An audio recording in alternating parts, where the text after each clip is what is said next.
دین دنیا رہبر میں واقع کربلا کی قسط نمبر 3 میں آپ کو خوش آمدید۔ امام حسین رضی اللہ تعالی عنہ کے اس خطبہ میں درج ذیل موضوعات پر بحث ہوئی۔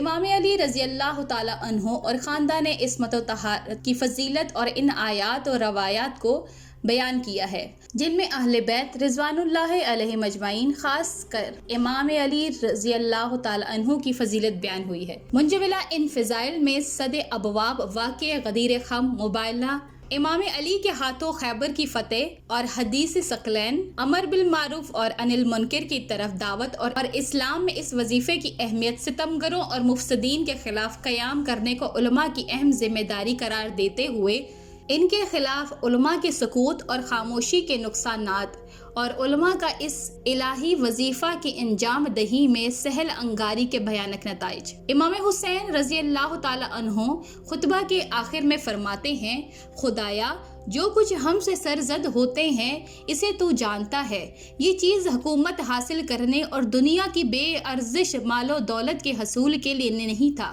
بلکہ یہ اس لیے تھا کہ تیرے دین کی نشانیوں کو آشکار کر سکوں اور تیری زمین پر تیرے بندوں کی آرام و آسائش اور انہیں تیرے احکام و وظائف پر عمل پیرا ہونے کے لیے زینہ فراہم کر سکوں۔ معاویہ رضی اللہ تعالی عنہ رجب کے وسط میں 60 ہجری میں وفات پا گئے۔ انہوں نے اپنے بیٹے یزید کو اپنا جانشین منتخب کیا۔ حسین رضی اللہ تعالی عنہ شروع سے ہی ان کی بیعت قبول نہیں کرتے تھے۔ معاویہ رضی اللہ تعالی عنہ کی وفات کے فوراً بعد یزید کے حکم سے مدینہ کے حکمران ولید بن عتبہ رضی اللہ تعالی عنہ نے حضرت حسین رضی اللہ تعالی عنہ اور عبداللہ بن زبیر رضی اللہ تعالی عنہ اور عبداللہ بن عمر رضی اللہ تعالی عنہ کو غیر معمولی وقت پر سرکاری محل میں طلب کیا تاکہ انہیں یزید کے ساتھ بیعت کرنے پر مجبور کیا جائے۔ دونوں جانتے تھے کہ معاویہ رضی اللہ تعالی عنہ وفات پا گئے ہیں اور یزید ان سے بیعت چاہتا ہے۔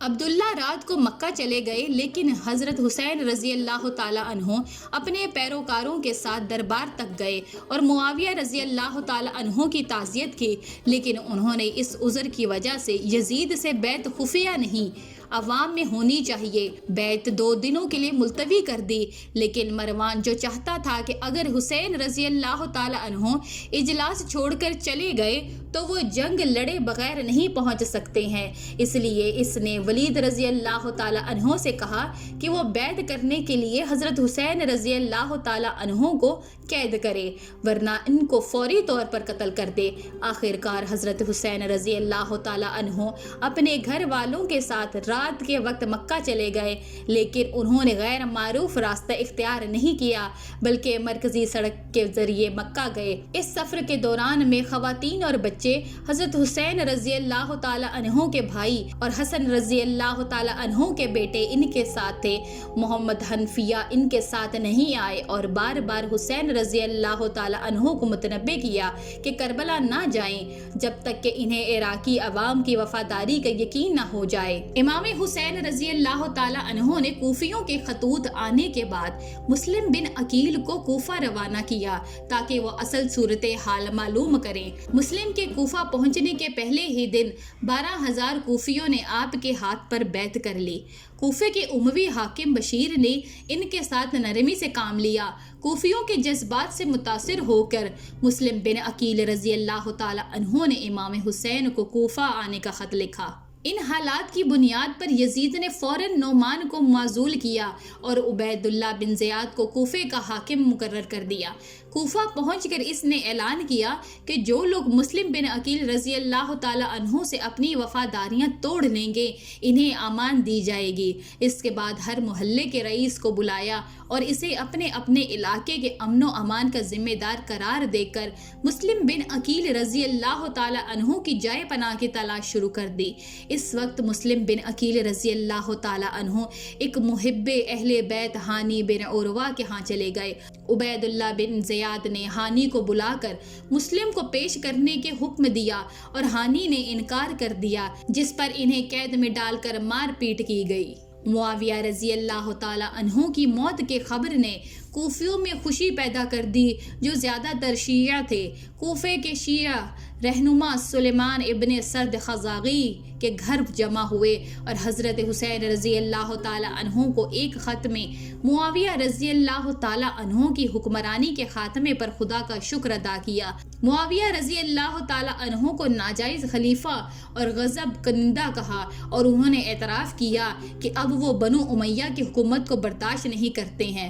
اور ان کی املاک کو لوٹتے ہیں اور خدا کے مال کو دولت مندوں میں بانٹ دیتے ہیں، اور انہوں نے بہترین مسلمانوں کے قاتل حجر بن جودی اور اس کے حواریوں کے قتل کا حوالہ دیتے ہوئے اور زندہ بچ جانے والوں کو بدترین لوگوں کو نگبان کہا۔ کوفیوں نے بتایا کہ وہ معاویہ رضی اللہ تعالی عنہ کے مقرر کردہ کوفے کے گورنر نعمان بن بشیر کی رہائش گاہ پر اس ہفتے جمعے کی نماز نہیں پڑھیں گے، اور اگر حضرت حسین رضی اللہ تعالی عنہ آنا چاہیں تو وہ نعمان کو کوفے سے نکال دیں گے۔ کوفہ کے باشندوں اور اس کے قبائل کے سرداروں نے 7 قاصدوں کو خطوط کے بہت سے تھیلے دے کر حضرت حسین رضی اللہ تعالی عنہ کے پاس بھیجا۔ پہلے 2 قاصد 10 رمضان 60 ہجری 6 جون 680 عیسوی کو مکہ پہنچے۔ بہت سارے خطوط حضرت حسین رضی اللہ تعالی عنہ کو پہنچائے، جن میں سے کچھ کوفی برادری کے مطابق تھے۔ شبت ابن ربی اور عمر بن حجاج کی خطوط کی طرح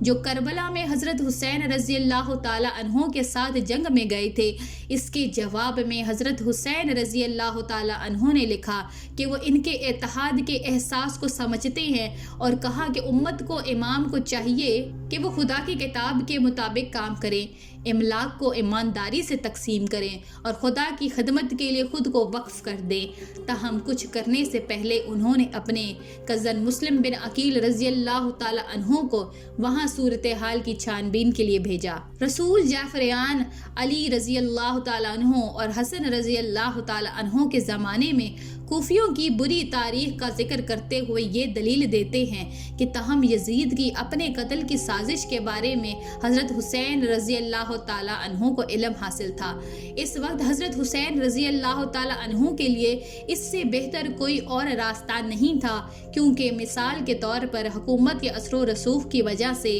یمن جانے کا امکان کامیاب نہیں تھا۔ انہوں نے کہا کہ عارضی طور پر اگرچہ حضرت حسین رضی اللہ تعالی عنہ کی روانگی کے خلاف احتجاج کرنے والے تمام لوگوں نے یزید کی حکمرانی کو قبول کرنے کا مشورہ دیا، اور یہ کہ حسین ابن علی رضی اللہ تعالی عنہ یزید اور اس کے حکمرانی سے قطعاً راضی نہیں ہونا چاہتے تھے، چاہے یہ مخالفت ان کے قتل کا سبب بنے۔